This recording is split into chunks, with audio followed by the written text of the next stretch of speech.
नागरिक एप एउटा यस्तो एप्लिकेसन हो जुन नेपाल सरकारद्वारा प्ले स्टोरमा लन्च गरिएको छ। नेपाली सेवा सुविधा नेपाली जनताहरूले आफ्नो मोबाइलमा अनलाइन मार्फत सजिलै लिन सक्नेछन् भन्ने विश्वास रहेको छ। साथीहरू, तपाईले यदि नागरिक एप आफ्नो मोबाइलमा इन्स्टल गर्नु भएको छैन भने पक्कै पनि गर्नुहोला। कसरी इन्स्टल गर्ने त्यो कुरा चाहिँ भिडियो लिंक चाहिँ तपाईले सिक्नु पर्ने हुन्छ। यो भिडियोको डिस्क्रिप्सनमा जानुहोला र त्यो लिंक छ, त्यो लिंकमा गएर तपाईले भिडियो हेर्न सक्नुहुन्छ। यदि तपाईले नागरिक एपलाई आफ्नो मोबाइलमा इन्स्टल गरिसक्नु भएको छ भने त्यहाँ चाहिँ तपाईले आफ्नो इमेज राख्नु पर्ने हुन्छ र साथसाथै तपाईले आफ्नो जीमेल चाहिँ राख्नु पर्ने हुन्छ। यदि तपाईले इमेज र जीमेल चाहिँ राख्नुहुन्न भने धेरै सेवा सुविधाहरू तपाईले पाउन सक्नुहुन्न। त्यहाँ केही फिचरहरू रहेको छ जुन फिचरहरू अधुरो रहेको छ, त्यसलाई पूर्ण गर्नको लागि तपाईले आफ्नो इमेज र जीमेल चाहिँ राख्नुपर्ने हुन्छ र त्यो सेवा सुविधामा तपाईँ इन्टर गर्न सक्नुहुन्छ, तपाईले प्राप्त गर्न सक्नुहुन्छ। आउनुस् कुन सेवा सुविधा रहेको छ र कसरी चाहिँ तपाईले आफ्नो इमेज र जीमेल चाहिँ सेट गर्न सक्नुहुन्छ नागरिक एपमा हेरौँ। पक्कै पनि यो जान्नको लागि यो भिडियोलाई अन्तसम्म हेर्नुहोला र तपाईको विचार के रहेको छ पक्कै पनि कमेन्टमा लेख्नुहोला। अब नागरिक एपको बारेमा हेरौँ मोबाइलको स्क्रिनमा। साथीहरू, विषयवस्तुमा जानुभन्दा पहिले म रिक्वेस्ट गर्न चाहन्छु यो भिडियोलाई लाइक गरिदिनुहोला, सोशल मिडियामा सेयर गर्नुहोला र ओनिक अज्ञात युट्युब च्यानलमा तपाईँ नयाँ हुनुहुन्छ भने एकदमै सब्स्क्राइब रातो बटनमा दबाएर यो च्यानललाई सब्स्क्राइब गर्नुहोस् र बेल बटनलाई पनि प्रेस गर्नुहोस् अलमा। यसको लागि अब सबभन्दा पहिले तपाईले आफ्नो मोबाइलमा रहेको प्ले स्टोरमा जानुहोला र त्यहाँ चाहिँ तपाईले नागरिक एप सर्च गर्नुहोला। देख्न सक्नुहुन्छ गभर्नमेन्ट अफ नेपाल इन्स्टल गर्नुहोला र इन्स्टल गरिसकेपछि तपाईले ओपन गर्नुहोला। ओपन गरिसकेपछि नागरिक एप ओपन भएको देख्न सक्नुहुन्छ हैन। र यो एपलाई तपाईले आफ्नो मोबाइलमा सजिलैसँग कसरी इन्स्टल गर्न सक्नुहुन्छ त्यसको ट्युटोरियल भिडियो यो भिडियोको डिस्क्रिप्सनमा रहेको छ, त्यहाँ गएर तपाईले सिक्न सक्नुहुन्छ। जस्तै कि अब चाहिँ हामीले आफ्नो मोबाइलमा रहेको चाहिँ इमेज तपाईले सेट गर्नुपर्ने हुन्छ हैन। त्यसको लागि चाहिँ तपाईले यहाँ चाहिँ देख्न सक्नुहुन्छ प्रोफाइलमा जानुहोला। तर त्योभन्दा पहिले साथीहरू, हामीले नागरिक एपमा चाहिँ इमेज किन राख्नुपर्ने हुन्छ र त्यस्तै न तपाईले जीमेल किन राख्नुपर्ने हुन्छ भन्दाखेरि यहाँ देख्न सक्नुहुन्छ क्यामेरामा जान चाहनुहुन्छ भने यहाँ जस्तै एरर दिएको छ। यहाँ भनेको छ see email address missing in your profile भनिएको छ। QR feature citizen must have email address linked भनिएको छ हैन। त्यसैले चाहिन्छ।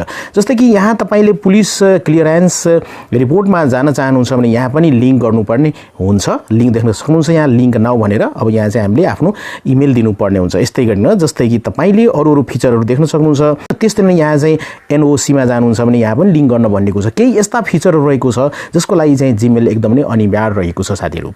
अब चाहिँ यहाँ देख्न सक्नुहुन्छ सबभन्दा पहिले म इमेज कसरी सेट गर्ने त्यो देखाउन गएको छु। यहाँ राइट साइडमा देख्न सक्नुहुन्छ प्रोफाइल रहेको छ। प्रोफाइलमा यहाँ टच गर्नुहोला र प्रोफाइलमा आउन सक्नुहुन्छ र त्यसरी यहाँ देख्न सक्नुहुन्छ मैले पिक्चर यहाँ सेट गरिसकेको छु। यहाँ चाहिँ खाली हुन्छ। पासपोर्ट साइजको पिक्चर तपाईले राख्न सक्नुहुन्छ हैन। जस्तै यहाँ चाहिँ चेन्ज फोटो रहेको छ, यसमा टच गर्नुहोला र त्यसपछि यहाँ देख्न सक्नुहुन्छ स्याम्पल फोटो, स्याम्पल फोटोमा टच गर्नुहोला र यहाँ देख्न सक्नुहुन्छ स्याम्पल फोटो यहाँ रहेको छ। पासपोर्ट साइजको फोटो तपाईले यहाँ चाहिँ राख्नुपर्ने हुन्छ। ओके, र पासपोर्ट साइजको फोटो तपाईले बनाउनु होला र त्यस्तै गर्न जस्तै म आफ्नो पासपोर्ट साइजको फोटो बनाइसकेको छु। यहाँ सिलेक्ट इमेजमा जानु होला। त्यसपछि तपाईले तुरुन्तै पनि खिच्न सक्नुहुन्छ अथवा ग्यालेरीमा जानु होला है। ग्यालेरीमा गइसकेपछि तपाईले पासपोर्ट साइज फोटो यहाँ जस्तै मैले राखेको छु तपाईले छान्नु होला। छानिसकेपछि यहाँ देख्न सक्नुहुन्छ सेभ गर्नु होला। सेभमा टच गर्नु होला र यसरी तपाईले देख्न सक्नुहुन्छ यहाँ चाहिँ अब पिक्चर यहाँ तपाईले केही क्षणपछि यहाँ रिफ्रेश गर्नु होला। ओके, र त्यस्तै यहाँ होममा क्लिक गर्छु। त्यस्तै म फेरि प्रोफाइलमा क्लिक गर्छु। यहाँ पेन्डिङ रहेको छ। केही क्षणपछि तपाईले यहाँ चाहिँ आएको देख्न सक्नुहुन्छ र त्यसरी तपाईले आफ्नो जीमेल लिङ्क गर्नको लागि यहाँ देख्न सक्नुहुन्छ माथितिर you have not linked your email भनेको छ। Click here to link. Okay, यसमा टच गर्नु होला र यहाँ तपाईले आफ्नो इमेल दिनु होला। जस्तै म दिन गइरहेको छु। देख्न सक्नुहुन्छ साथीहरू मैले आफ्नो जीमेल दिइसकेको छु र यहाँ प्रोसिड गर्छु। ओके, प्रोसिड गरिसकेपछि यहाँ भेरिफिकेसन कोड आउँछ तपाईको जीमेलमा चाहिँ देख्न सक्नुहुन्छ। यहाँ चाहिँ भेरिफिकेसन कोड दिनुपर्ने हुन्छ। त्यसको लागि म जीमेल चेक गर्छु। देख्न सक्नुहुन्छ भेरिफिकेसन कोड राखिसकेपछि यहाँ चाहिँ प्रोसिड गर्नुहोला र त्यसपछि यहाँ चाहिँ ओके भइसकेको छ, सबमिट भइसकेको छ साथीहरू।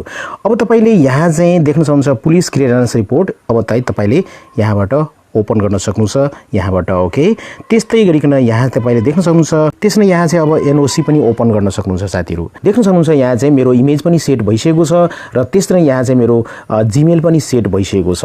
ओके, यसरी साथीहरू तपाईले आफ्नो नागरिक एपमा चाहिँ सजिलैसँग पासपोर्ट साइजको फोटो र त्यसरी जीमेल सेट गर्न सक्नुहुन्छ तपाईले अरू फिचरहरूको मजा लिनको लागि। हस् साथीहरु, यो सानो भिडियो यहाँलाई कस्तो लाग्यो आफ्नो विचारहरु भिडियोको कमेन्टमा लेख्नुहोला। त्यस्तै नै यो भिडियोलाई लाइक गर्नुहोला, सोशल मिडियाहरुमा शेयर गर्नुहोला र ओनिक कम्प्युटर युट्युब च्यानलमा नयाँ हुनुहुन्छ भने यो च्यानललाई अहिलेसम्म पनि सब्स्क्राइब गर्नुभएको छैन भने पक्कै पनि सब्स्क्राइब गर्नुहोला भन्दै यहाँहरुको समय एकदमै राम्रो होस् भन्दै पनि यो च्यानलबाट म बिदा लिन चाहन्छु। टेक केयर, गुड बाइ, जय नेपाल।